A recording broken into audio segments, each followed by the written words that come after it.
Hello and welcome back to the Cultural Decay CINTEGRITY series. I am your host, Cory Stillman of CINTEGRITY Media, and as you can see, I've just referred to this series in another way, in a third different way relative to our first couple of episodes. It's possible I do it again in our fourth, fifth, sixth episode. Still working out some kinks here, as you can tell, but that's probably not of interest to you guys. I'm trying to not open these episodes by explaining to you the ways in which I have made some internal changes to how we organize things here at CINTEGRITY Media. But I'm just going to point it out. That is going to be the name of today's series, at least. This is the third entry in the Cultural Decay CINTEGRITY series. And I've had a lot of fun recording these thus far. I've had a lot of fun sharing them with you guys thus far. It's been really cool to again, just like hop in front of a camera, record yourself. Again, it makes me very uncomfortable. I think I mentioned that to a lot of you. It makes me very uncomfortable. It is not my natural instinct to sit here talking to a microphone and look at y'all and talk. But it's been fun to get feedback and to just get to talk movies and have the people that are actually listening and seeing and hearing it, because that is my one true love is talking about movies and just praying that anybody out there can actually hear what I'm talking about and is hopefully resonating with it in some regard. And that, again, is really the goal with this whole Cultural Decay series, is for it to resonate, for hopefully you to look at the movies you've seen as of late in a new lens, to look at the movies we're discussing here, of course, in a new lens. That'd be awesome. But just to maybe feel a little less alone, to think about when I talk about topics like the monoculture and memory, and I think we're going to introduce a couple new ideas today, hopefully as well. So to look at those things and think, wow, I guess those are things that I feel have been fading away, or maybe even outright missing from my life, from my cultural life. Thinking maybe I want to see more of that reflected in my movies. Wow, I guess I have seen this reflected in my movies and hadn't even realized. I find this all really exciting, as you can hopefully tell. I hope the passion comes across to all of you. Thanks again for joining for our first couple episodes. If this is your first time watching an episode here, thank you for somehow finding me. Thank you for joining at our third episode here. Hope you'll stick around. Today's episode, we're going to be talking about Eddington, the 2025 film from Ari Aster. I keep referencing back to Disclosure Day whenever we do these episodes, and I can't promise I won't bring up Disclosure Day again, but it's funny. I promise I did not create CINTEGRITY Media to be a Disclosure Day fan account. It's not even a Steven Spielberg fan account. I hope CINTEGRITY Media, in your eyes, is synonymous with some level of truth telling, with some level of hard hitting analysis. I don't want to set such lofty ambition, and I'm aware I'm just some guy to some of you, but I do hope that you perceive some level of authority here. And I think with that, I need to prove to you guys that I can do much more than just talk about Steven Spielberg and his wonderful film Disclosure Day, which I have to admit, was the inspiration. It was ultimately the impetus for me starting this entire enterprise. And so hopefully years and years from now, we'll still be able to look back on Disclosure Day as the one that started it all, really, which I think is fitting for a film that is really trying to bite off a lot so late in its director's career.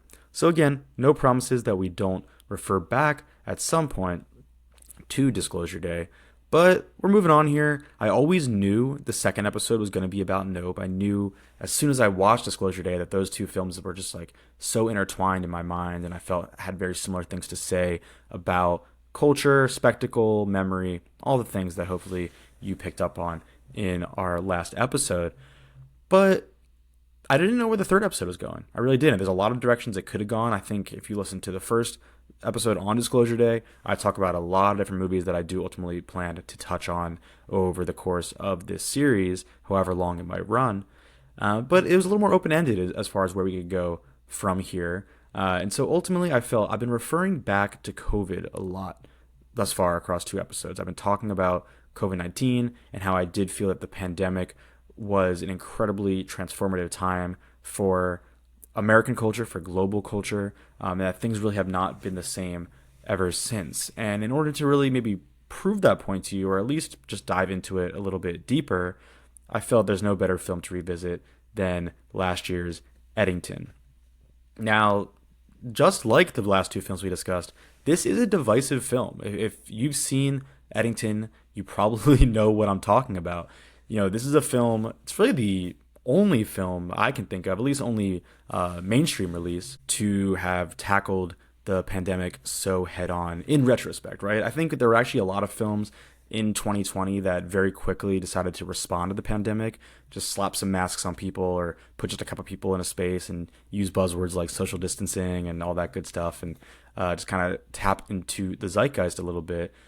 And, those films were not very successful. I think most of us wanted to avoid them for good reason. We're like, who wants to think about this any more than we already have to? And yet there was also a feeling at the time in 2020 when you would watch things that weren't about the pandemic where you're like, well, how could we think or talk about anything but this?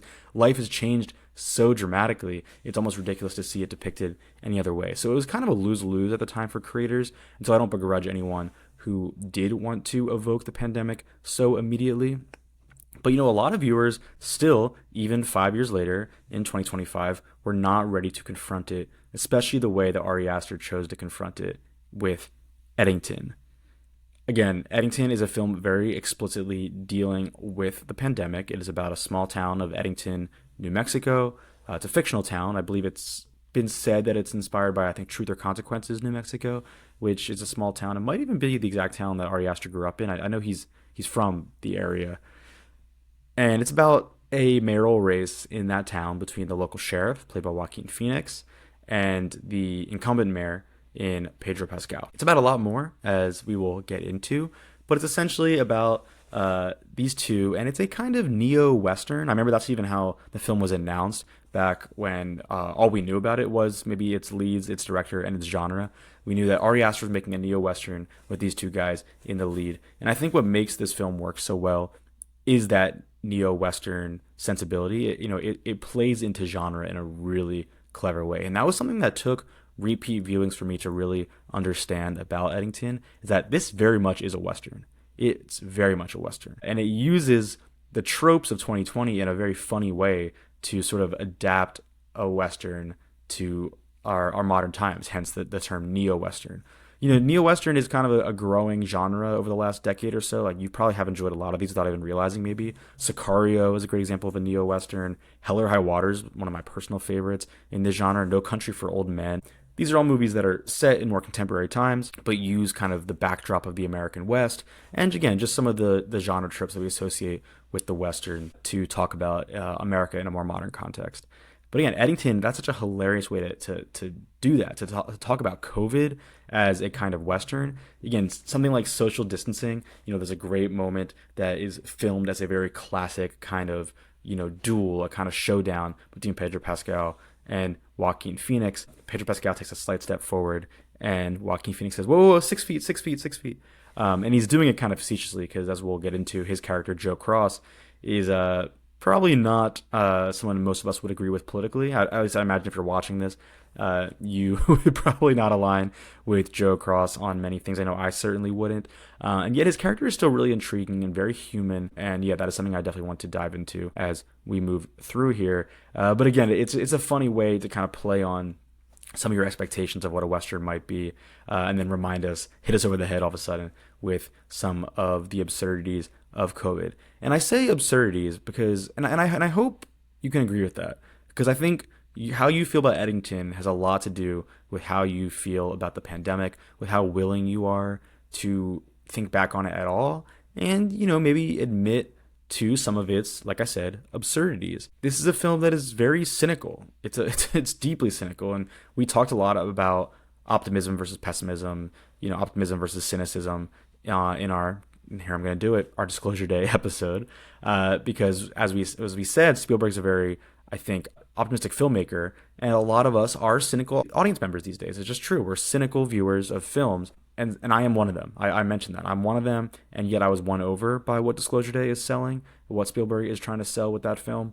But I'm also won over by what Ari Aster is selling with Eddington, which, again, I think is deeply, deeply cynical. And I think Ari Aster would agree with me when I continue to sort of position COVID-19 as perhaps the most pivotal moment in American culture of my lifetime, of the 21st century, of maybe the last 100 years. Really, like it's up there. It's certainly possible. I think a lot of us would have pointed to 9/11 before that, You know, if I'm going to say it lasts 100 years, I guess we certainly have to account for something like World War II.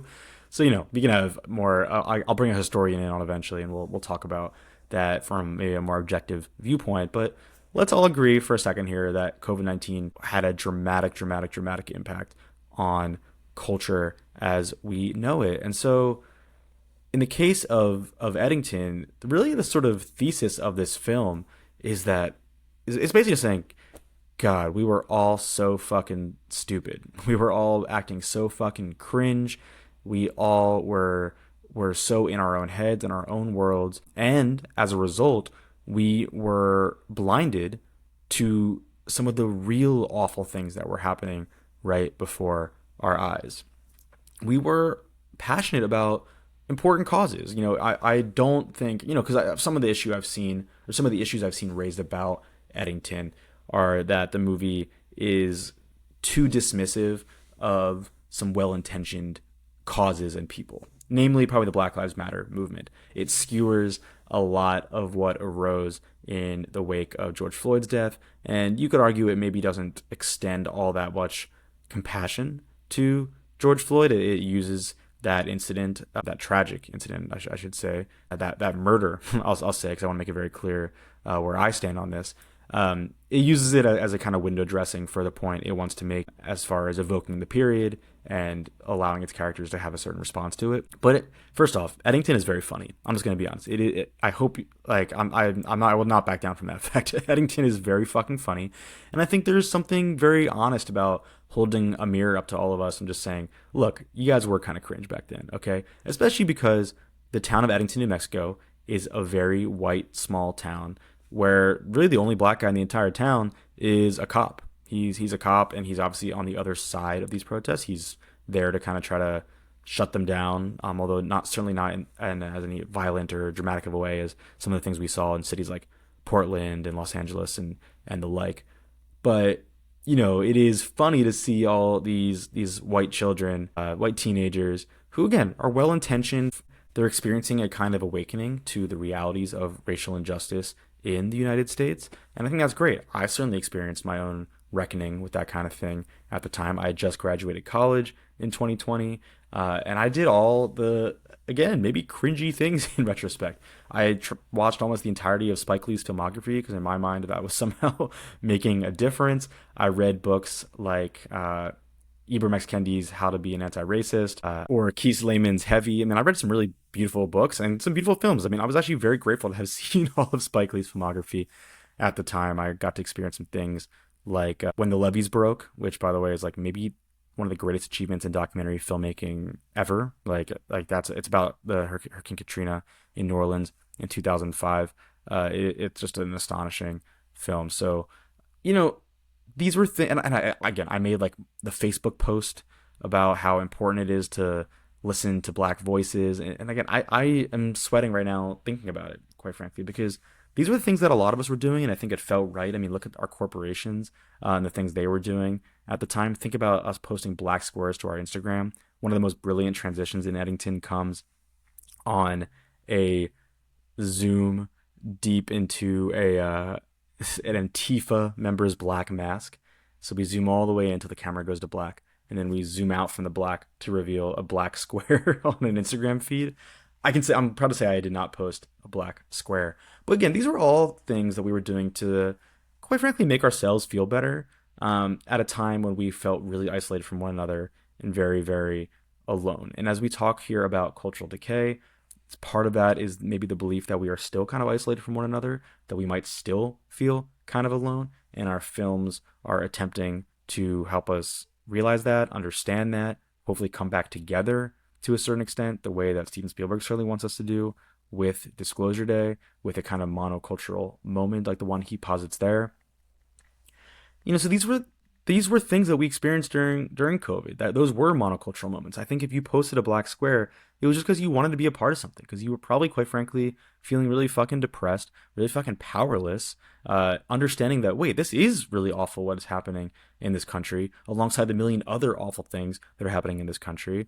Under a Trump presidency, under, you know, someone like Anthony Fauci, who I think was certainly, you know, well-intentioned, but, you know, I think he's an even controversial figure that maybe now with enough distance we can all be honest about in some way as well. There was a lot happening in the world at the time. It was a really strange time to be a human, and a lot of us just did not know how to handle it. So, do I maybe agree that Eddington could show a little bit more compassion for that fact? Yes. But I think as a piece of satire, it functions very, very effectively in helping us to see all that, to laugh at that. I mean, if you've seen the film, you probably even know what I'm about to say, but I think the absolute hardest laugh in that movie comes from a really funny cut. So there's a young male character who gets involved with this kind of anti-racist movement, pretty much exclusively because he wants to hit on a girl that he has a crush on. And it cuts again from her giving this entire rant about what it really means to be anti-racist and how we need to dismantle racist institutions. And then it cuts to him continuing that same monologue to his parents. And then it ends, and his dad says, "Are you fucking retarded? You're white." Which again, it's one of the funniest moments I've seen in a film in a long time, because it's real, right? I mean, like this again, the production design in this moment, it's worth noting, includes a gun hanging from the wall in the background. I don't think there was a Confederate flag, but there's certainly a lot of like American insignia in that home. So you can imagine the politics of that father. But those kinds of cultural clashes, I think, were very real and common during COVID-19. I mean, I'm very lucky to come from a pair of very open-minded and progressive parents. But I still remember fighting with my mother and father about all kinds of things during the pandemic, both personal things, but political things as well. It was just a huge reckoning for all of us in so many different ways. We were all just trying to make sense of so many things. And again, I think that's part of why I do still feel that we are all so affected by it today. And so, yeah, there's a weird element of watching Eddington because it's a very dark, oppressive film, the way that all of Ari Aster's films are. I mean, Hereditary, I still hold up as the horror masterpiece. Quite frankly, that film has kind of ruined horror for me almost forever. Like anytime I watch a horror film since, I'm just like, well, it's not Hereditary. Midsommar is great. Beau was Afraid, less successful, although I still think a deeply fascinating film, and it still does tap into that deep sense of despair that really only Ari Aster can achieve. And Eddington is no exception, except it is a fun movie. And I think that's what's kind of strange about it is that because it's so filled with laughs, because it is tapping into our memory of a not too distant past, it's kind of fun to revisit it. At least I think. Again, I think there are people who will never even put this movie on because they couldn't fathom revisiting that time. And that's your prerogative. I said this in my last episode. I'm aware there are folks that probably have experienced traumas and just hardships during that time that I could not possibly fathom. That just would completely prohibit them from ever revisiting a time period like this, especially in a sort of tongue-in-cheek, satirical manner. Totally understand that. But if you're at all open to reflecting on that time, I think Eddington is a really effective means of doing so. It's a really effective tool to kind of help transport you there and remind you of what it was like to have to wait in a line to get into the grocery store, to have to wear a mask when you're in there, to have to see some people who decide that the way they want to wear a mask is with it not covering their nose, with people who decide to put those little buttons on it that help them breathe. It was a weird time in so many ways because there were so many individual human decisions that you could argue, stripped of because you kind of had to conform. I'm starting to maybe parrot some of the conservative talking points at the time, but I think with some distance we can admit we did all have to kind of conform to an established way of doing things. But then again, even within that, there were a lot of individual decisions that you can make to maybe sort of try to reclaim your independence, reclaim your agency, or not, or to concede it because you were trying to be part of something bigger than yourself, part of hopefully the greater good. I think most of us, again, listening to this probably had no issue throwing on a mask, staying socially distant, staying in our pods or our bubbles or whatever you want to call it, of maybe participating in a protest here and there or donating to a cause here and there and just trying to be good people along the way. But, I think we all can admit that we felt we were missing something at the time. We felt we had lost something or we're in the process of losing something. And that's hard, that is difficult. And so I don't think at the time maybe I had all that much compassion for conservatives and protesters who went out and, didn't want to wear masks and were arguing that they should open up all the stores and businesses again and yada yada yada. But now thinking back, I totally get it, and I think even I probably was so caught up in my team, right? Like being right versus wrong. I remember maybe again to talk about some conversations I had with my parents, maybe presenting a little bit more nuance on those kinds of issues than maybe they did at the time. If you're watching this, mom and dad, love you guys. I think we made it out the other side stronger than ever. The Stillman clan did, but yeah, it was a hard time to really decide what was right and what was wrong. And even now, I think it is difficult.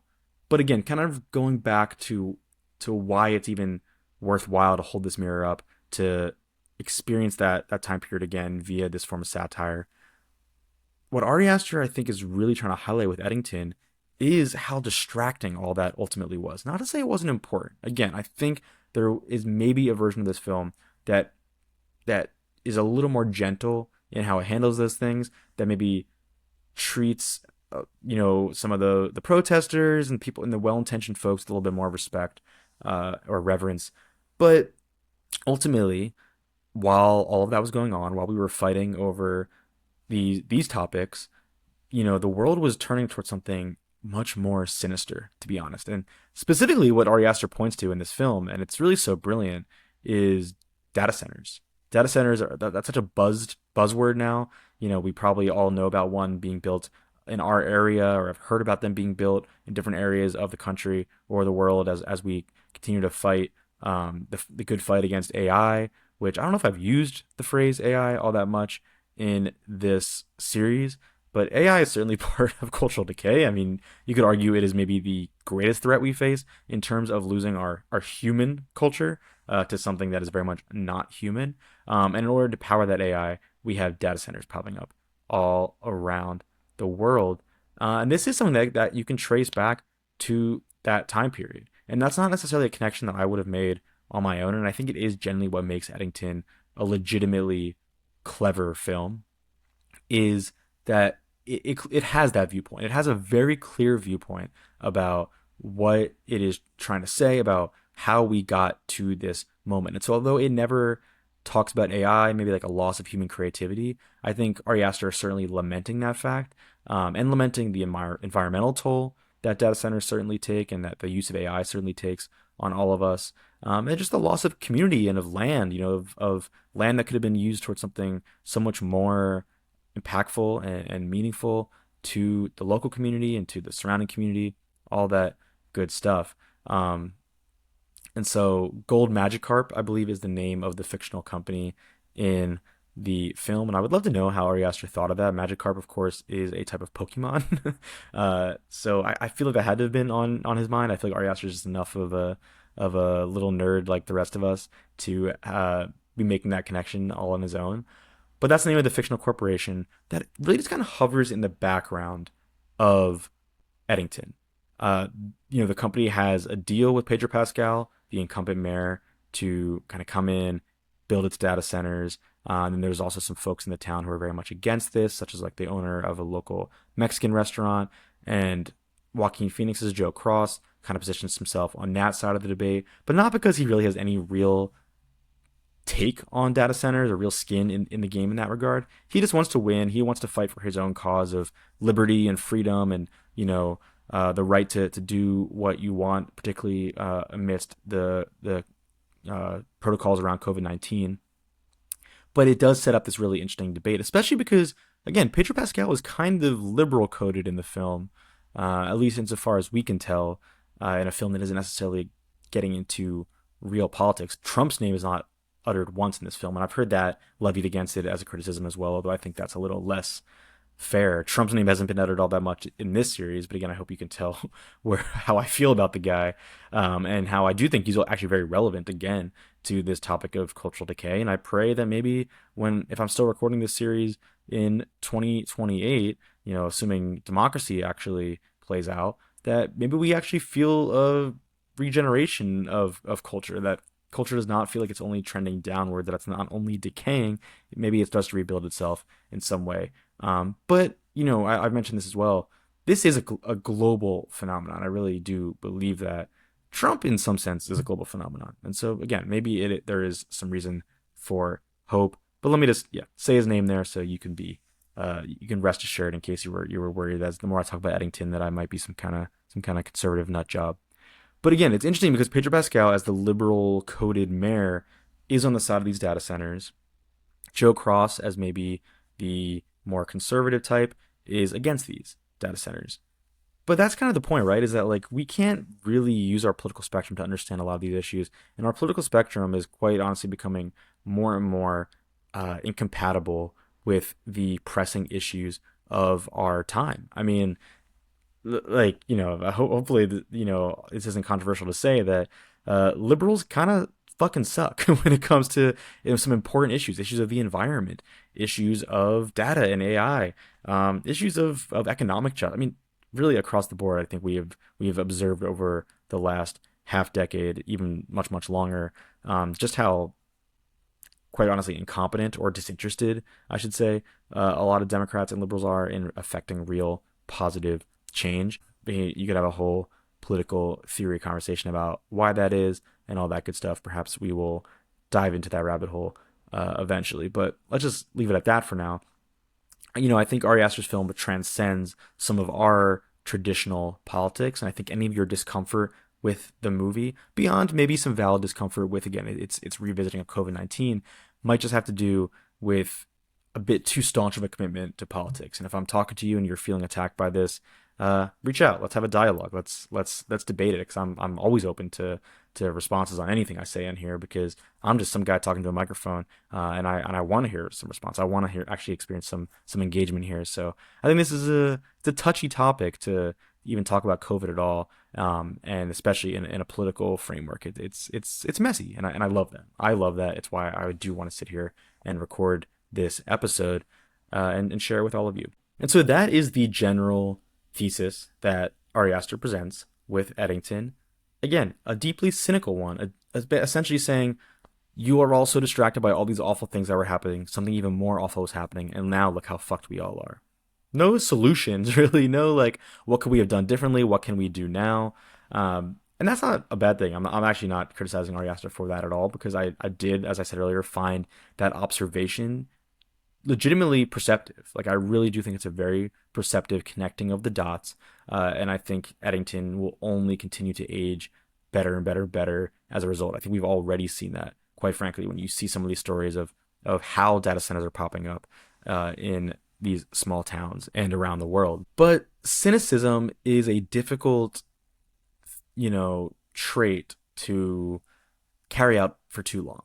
It is, and I keep reiterating, I identify as a cynic, even if I am susceptible to spurts of optimism at the hands of folks like Steven Spielberg and M. Night Shyamalan.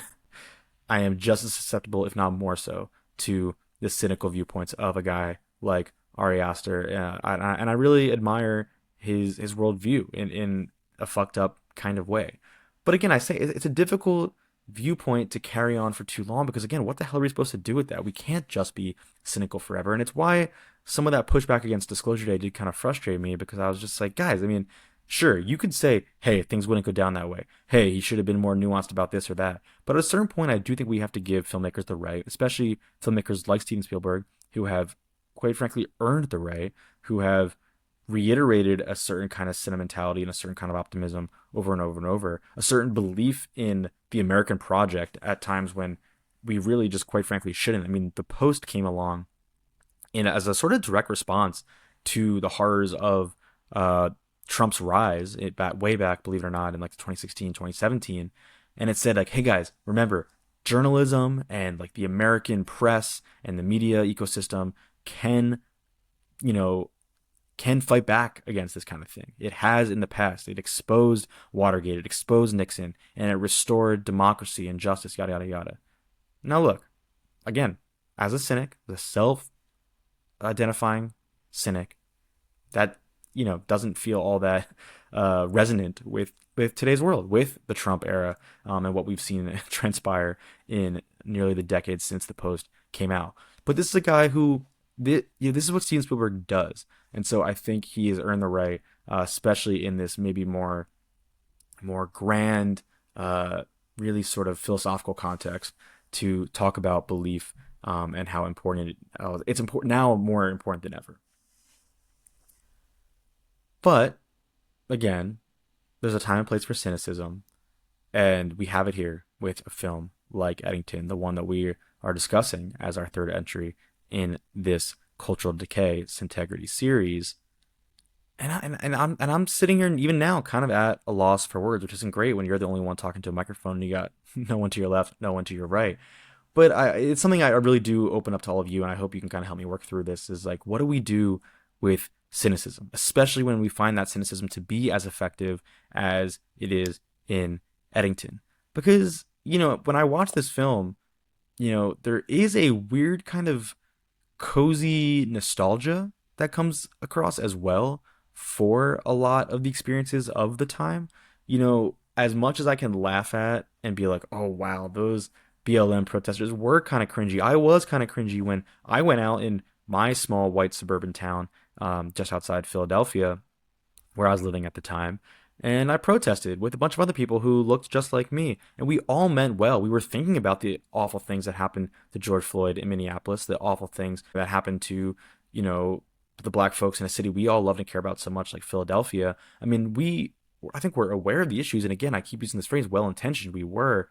But it was silly. Like, it was kind of silly that we went out. And I remember us yelling at the cops, the Newtown police officers. These are nice folks, quite frankly, that are just trying to serve a local community. I certainly maintain to this day a kind of fuck the police mentality, but like, that we were angry and we were taking out that aggression and that anger on cops who, I don't want to say didn't deserve it, because like maybe anybody who puts on that uniform deserves it to some regard, but it was misguided. It was misaligned in some way, and it certainly was. Again, I think an expression of a lot more than just disappointment and anger over what was happening to the black community in the United States. I think it was expressing a lot of our loneliness and depression and resentment towards the state of our lives at that point. And I hope that's not too controversial to say, because I think that's what a lot of us were getting into. And it was just nice to be out and about with people, to feel like you were a part of something bigger than yourself. And so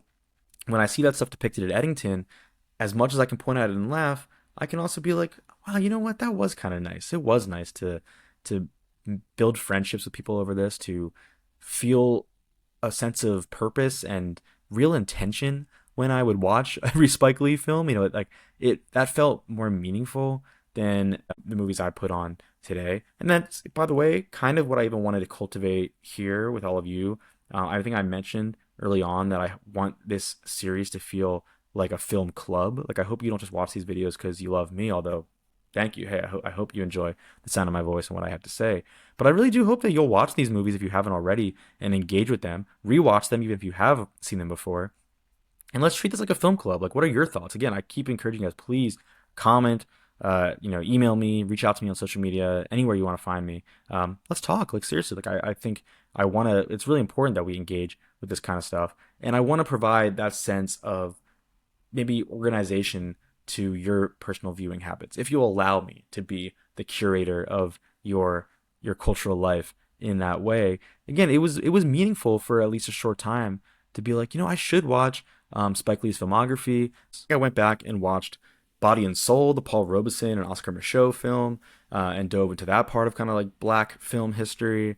I remember watching a really underrated film, Clemency, a more recent release with Aldous Hodge and Alfred Woodard. It's Chinonye Chukwu. I really hope I got her name right. She's a really talented filmmaker. She did that movie Till a couple years later, which wasn't maybe as impressive of a movie, but I do think Clemency is a good testament to her talents. And again, it was just like I made a point of watching movies dealing with Black America, which you could argue was, again, like me doing the kind of cringy thing of just like, actually, I'm still sitting on my couch at home and I'm not really affecting all that much change. I'm not really making all that much of a difference, but it was personally fulfilling, if I'm going to allow me to be the white guy who experienced some self-actualization on behalf of another person suffering for a second. That it was, I think, fulfilling at the time. And as someone who does value clearly the things he watches and why he watches them. It was nice to just have some kind of organization and organizing principle as to what I was watching and why I was watching it. And so, again, I hope to provide all of that to you, hopefully for not nearly as high stakes or as awful and tragic of reasons as what we had back in 2020. But let's make culture meaningful. It felt meaningful at the time, even if it was under the most odd and strange of circumstances. And so that's why I do say there is, I think, a certain nostalgia and a certain coziness in that nostalgia. Because nostalgia inherently is a kind of cozy feeling, right? That I find whenever I revisit that time period. And, I've been excited to do this all episode. I'm going to pull up a prop here in just a second. I've been talking a lot about Spike Lee, actually, which I didn't necessarily expect to reference him so much earlier in the episode. But I recently rewatched Spike Lee's, or I should say, David Byrne's. You can see that there? David Byrne's American Utopia. This is a Spike Lee joint, as you can tell. Let me come into focus there, if it will. You get the idea. Well, this is a Spike Lee joint, David Byrne's American Utopia. It released in 2020. It was filmed in February of 2020. The reason I was so excited to pull up the prop is because this is my brand new, fresh Criterion 4K. I got it as part of the Barnes & Noble 50% off sale. If you know, you know. I thought about coming on here and doing a proper haul for all you guys, and maybe I still will, but I don't know. I this is going to sound incredibly pretentious, but I wanted to I wanted to do something a little different. I felt like a little, again, I don't want to say I was above that, because any of you guys who put together those hauls, I watch them. I love that content. But again, I want Integrity Media to feel a bit more like how do I say, like a sacred place, like a place that we do a little more deeper analysis. We try to tell the truth or arrive at a certain kind of truth or some more difficult questions about movies. And so if I can find a way to move through my latest Criterion haul in a way that feels a little more authentic to what I'm trying to accomplish with Integrity Media, perhaps I'll do that. But I at least wanted to show you guys my blurry, my somewhat out of focus version of that's David Byrne's American Utopia, which Spike Lee just directs the shit out of. I mean, this thing, it's if you're familiar at all with David Byrne and the Talking Heads, band I really love, you're almost certainly then familiar with Stop Making Sense, Jonathan Demme's 1989 concert film, which is maybe considered like the great concert film of all time. And so David Byrne, no stranger to performing and having very talented filmmakers capture it in very dynamic and new ways. But I genuinely, hope this isn't too brave of a take. I think American Utopia is even better than Stop Making Sense. And it's actually for one very specific reason. It's because Spike Lee films a lot of this from a kind of bird's eye view, from top down, and the chance to see this performance and how tightly choreographed it is with that kind of top down view is legitimately invigorating. It's really exciting. Like if you're at all into live performance, especially if you're into David Byrne, the Talking Heads, I highly, highly, highly recommend this. Part of the reason I'm so excited that I'm an owner of this, and I wanted this to be the one thing I showed you guys beyond some of the thematic reasons I want to get into in just a second, is the film's on Netflix, so any of you guys can just go and watch it right now. But for some reason I actually get most excited when I purchase a Criterion of something that is readily available on streaming, because it kind of feels like I'm stealing something a little bit. It feels like something that was never meant to be available to me physically now is, and so I'm gonna scarf that right up if it's something I'm passionate about. I don't know necessarily every Netflix release that's available in the Criterion Collection, because there are quite a few. I think at some point they had a deal, maybe they still do. There's also a good number of Amazon Prime films in the collection, and one of my all-time favorite movies, if you know me, is Sound of Metal. That is a one that I own that Criterion as well. And again, I find it very exciting. For some reason, I find it very exciting to own streaming releases in a physical format, even if some of you might say, well, isn't that the dumbest one to purchase because it's so easily accessible otherwise? Hey, allow my brain to work in the mysterious ways that it works. But I rewatched this recently after purchasing it, and this is actually part of the reason why I wanted to bump Eddington up and make it the third episode of this series, is because I was just overcome with a real sense of nostalgia. For a couple of reasons. I was transported back to what it was like to have watched this in 2020 on Netflix, because it was just so much fucking fun. And I think a lot of us can probably think back on either the video games we played at the time, or the movies we watched, or the shows we were binging, the books we read. This is true probably throughout your lifetime, but especially during COVID, I can really connect, where I was, how I was feeling in that time with the sort of piece of media that I was consuming at the time. There's this game Ori and the Will of the Wisps, the sequel to Ori and the Blind Forest, if you know that game, that I played at my college house. Shout out 363 Myron, Pittsburgh, Pennsylvania. Hopefully, I didn't just dox anybody else who lives there now, but that is indeed a building that exists in South Oakland, right off University of Pittsburgh's campus where I went to school. And like sort of the last thing I ever did in that apartment was play that game, and I just have such fond memories of that game for that reason. Even if it was again coming at a very strange, dark, uncertain time of my life, and so right off the bat, there's a certain nostalgia in revisiting any sort of piece of content from 2020. What I was really struck by, and it was something I kind of forgot about this project from David Byrne, who has always been a very politically engaged figure, and I really respect that about him, is there's just a deep sincerity, specifically a deep political sincerity that is baked into this project.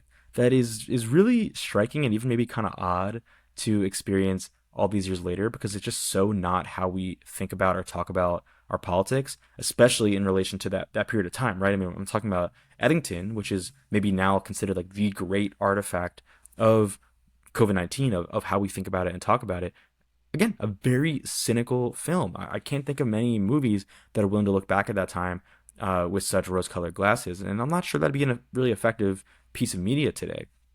But at least to have a document from 2020 that is so sincere is really refreshing. I think the other sort of piece of content, oddly enough, also available on Netflix, is Bo Burnham's Inside. That's the other piece of content that I think we often say was like a really iconic and really illustrative of the global pandemic. I feel like a lot of people have turned on that since and decided that it was never as good as we thought. It was actually like awful or cringe or yada yada yada. I haven't rewatched it. Maybe it was. I do remember it being very comforting for me at the time and providing a lot of language that I needed at the time, getting frustrated with a lot of sort of corporate machinations and yeah, just the evils of capitalism that I think a lot of us were waking up to at the time. And it's weird. This is maybe another aside, and I hope this episode isn't just becoming my own kind of personal diary, but it was always hard for me to tell what was happening on a global stage during the global pandemic and what was happening for just me personally. Because again, I just graduated college. I was 23 years old in 2020.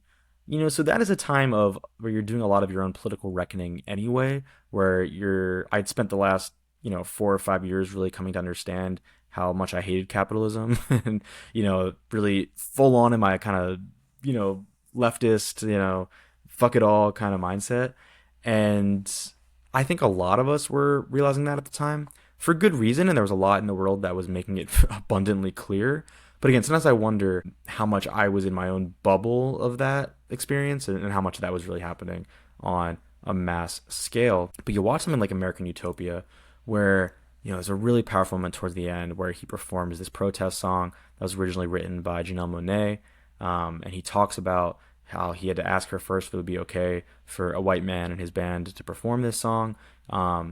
It's called "Hell You Talking About," so it's already kind of written, in that like AAV kind of vernacular, and it is essentially a chant. It's a beautiful song. It's a great fucking song. Honestly, it's kind of a jam, but it also intermingles the names of all kinds of victims of police brutality and just racial injustice, who lives that we've lost over the years, and they say their name and they say his name, say your name, and they repeat that phrase over and over, and it's really powerful to watch even today.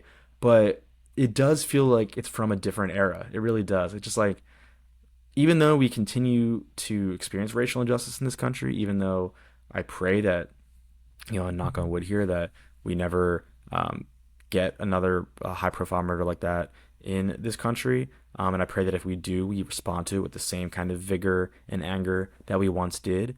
I just think we've reached a new kind of division, and again, a new sort of kind of cynicism towards politics and our social fabric, that I don't think we respond to things in quite the same way. And so it's very striking to see a group of people and a piece of art that is expressing such anger and like really just like a compassionate kind of anger, like again like a unifying sense of frustration that they wants to invite you into, um, in such beautiful and unequivocal terms. It's outdated, but in the most powerful of ways. Now, again, I think I mentioned earlier, this is all filmed in February of 2020. It was released, I want to say, September, October, November, somewhere in the fall of 2020. And so Spike Lee adds on, unfortunately, hundreds more names that needed to be uttered as part of that song, as kind of an overlay onto the screen, including drawing specific attention to George Floyd, which, of course, is now become the most high profile incident of police brutality in American history. Breonna Taylor's name, I believe, is added in there, and I'm sure a couple others that I might just be forgetting in the moment. But again, actually, hundreds more ultimately show up as a part of this sequence, and it's really powerful. It's really beautiful, and I want to be very careful by saying, I am overcome with nostalgia watching something that, again, is probably just a trigger to a lot of folks, that it's deeply upsetting. But there's something about the political sincerity of American Utopia that really struck me and just really felt like something that we had lost. And it was just really singular because, again, Inside was pretty cynical. Bo Burnham's, quasi comedy special slash who even knows what it was. It really kind of defied genre, which is part of what I did admire about it. And I want to say that as someone who did not always love Bo Burnham's work, because I think that's where people have turned on it, is they're like, oh, Bo Burnham sucks. I might even agree that Bo Burnham kind of sucks, but I thought Inside actually was pretty dope and effective for what I was trying to do. I'll let you know if I rewatch it. Maybe we'll record an episode about it. Let me know if I'm flat out wrong about that one, or if I'm just too deep on the discourse and you're like, wait, who turned on this thing? I still love it. I hope that I am just too deep on Twitter. That would actually just be a better a better answer to my woes there. We were no strangers to cynicism at the time, but we had a lot more works like what David Byrne was doing with American Utopia, and what Spike Lee is doing there too. I think it's very important that Spike Lee is a part of this conversation, because that's a guy who, what I love most about him is he will not let a project end without telling you exactly how you should feel and what you should fucking do about it. And when I say how you should feel, I don't mean in a kind of prescriptive sense, because I'm the first to bristle at a filmmaker who I find is kind of trying to manipulate you or dictate, your emotions. It's never manipulative with Spike Lee. It is undeniable. That's what he ultimately does. Is he wants to make things undeniable. I mean, think about the ending of Do the Right Thing. Hopefully you've seen that iconic film, where he brings together these quotes from both Martin Luther King and Malcolm X after we've witnessed a fictional version of police brutality against the great Radio Raheem. I mean, he decides to pull together these parts of American history in that moment to really illustrate a very touching but difficult truth about the state of racial divisions in the United States at that time, and quite frankly even today. Think about the ending of Black Klansman. This might be the best example of it in his career. That's a movie that it ends on already such a powerful note to its true story, and then all of a sudden it segues into this just heartbreaking but really effective montage of kind of the rise of white supremacy in the United States. It ultimately culminates in the tragic video of the car in Charlottesville, Virginia, driving right through the crowd. And, there's the white woman who was tragically killed in that incident. You could hear a pin drop in my theater. I remember when that sequence first ended after I saw that film in 2018. And so this isn't just about 2020. It's about everything before it. I think I mentioned this at one point, that this whole series, I hope, is a reckoning with what we have lost. Because I do, again, fundamentally believe that something has been lost, and I'm trying to find it. I hope you're trying to find it too. I hope that's why you've joined me on this journey, is to continue to try to find what it is that we lost and how we can regain it. And so if you are in search of that feeling, if you are on this scavenger hunt with me, please do check out David Byrne's American Utopia if you haven't already. Check out Eddington if you haven't already. Let me know for yourself if you think it is cynical, or I'm just projecting my own cynicism onto it. If you think its cynicism is productive, and what we can kind of do with it from there. Lots of good questions, I hope, coming out of today's video. A lot more I could say about David Byrne, Spike Lee, Ari Aster, Cultural Decay, the monoculture, memory, AI, data centers, all kinds of good stuff. And yet I'm going to try to end it there before we let these videos go on too long. As always, thank you for watching. really, I truly appreciate anybody who would sit and listen to me ramble for this long. I can't guarantee what the next video will be. I have some ideas, but I sort of like that things like American Utopia can come along and, prompt me to go in a different direction than I may have gone otherwise. And so, yeah, please just stay tuned to the Cultural Decay Integrity series. Please, again, subscribe, like, all that good stuff on Substack, on YouTube. Please follow my Instagram at Sintegrity Media. I really do need all the engagement, and I need all of your support in getting there. I now understand why people are begging and are so desperate at the end of these videos, because I am very much one of those people now. Because I think what we're doing here is cool. I think we're building a kind of community and hopefully a cool ongoing conversation. And I just want more people to be a part of it. And so, yeah, please send it to your friends, to your colleagues, anybody that you think might dig what we are trying to build here. And so, yeah, thanks again. This has been Cory Stillman of CINTEGRITY Media. Please stay tuned. New episodes drop every Friday of the Cultural Decay Integrity series. Talk to y'all soon. Thanks. Adios.